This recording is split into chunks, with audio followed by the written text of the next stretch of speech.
la isma xaqire xeebtaan ku ababiyo xamar waa bartii xuduuntaydu taalay haddaad iga xumaateen xaal baan bixinayaa maxamed siciid biike gobolka Soomaalidu u garan ogtahay xabiibul malaayiinka ayaa markan soo diray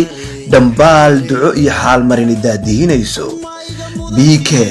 wuxuu dhagaha muqdishaawiyiinta ku culayaa suugaantiisii xiisaha badnayd wuxuuna yidhi maxamed xamarey xarun lagu badhaadhiyo shacab wada xariiray hee xabiibul malaayiinku wuxuu soo xawilayaa duco iyo ammaanba abqarigii qarniga amiir khaalid ayaa curiyay heestani furilla ayaana tumaya codkii laxankuna waa biike waa bakaylo idin leh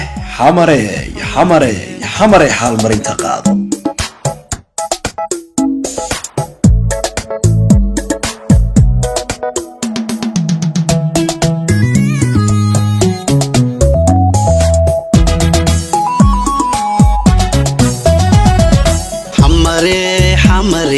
xamare xurmayga mudantiino xaq dhowr baan idin haya xamare xurmayga mudantiino xaq dhowr baan idin haya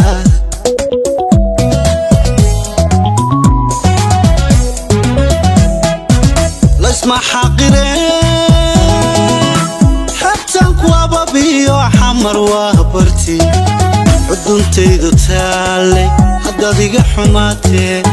xaal baan ka bixi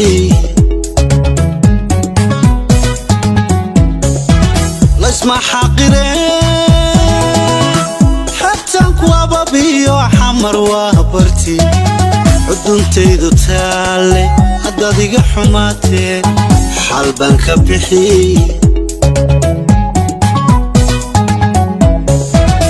ducaanna soo xawilay xarfaheenna quraankayo ducaanna soo xawilay xarfaheenna quraankayo kugu xaaray yaasiinka ka xijaaban beleduna cadowguna ka xidhan xamare ka xijaaban beleduna cadowguna ka xidhan ducaanna soo xawilay xarfaheenna quraankayo ducaanna soo xawilay xarfaheenna quraankayo kugu xaaray yaasiinka ka xijaaban beleduna cadowguna ka xidhan xamare ka xijaaban beleduna cadowguna ka xidhan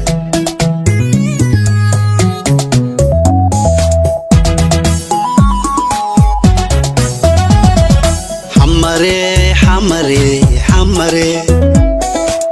xarun lagu badhaadhiyo shacab wada xariira xamare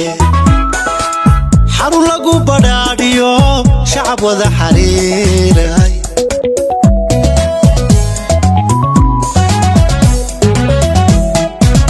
rabbi haydin xafidee isu xaalalaabteenu nabadda xeradeeda noqo suugana soo xulay iskiyamaankana u wacan xalaalayga gudooma rabbi haydin xafidee isu xaalalaabteenu nabadda xeradeeda noqo suugana soo xulay iskiyamaankana u wacan xalaalayga gudooma ducaanna soo xawilay xarfaheenna quraankayo ducaanna soo xawilay xarfaheenna quraankayo kugu xaaray yaasiinka ka xijaaban beleduna cadowguna ka xidhan xamare ka xijaaban beleduna cadowguna ka xidhan ducaanna soo xawilay xarfaheenna quraankayo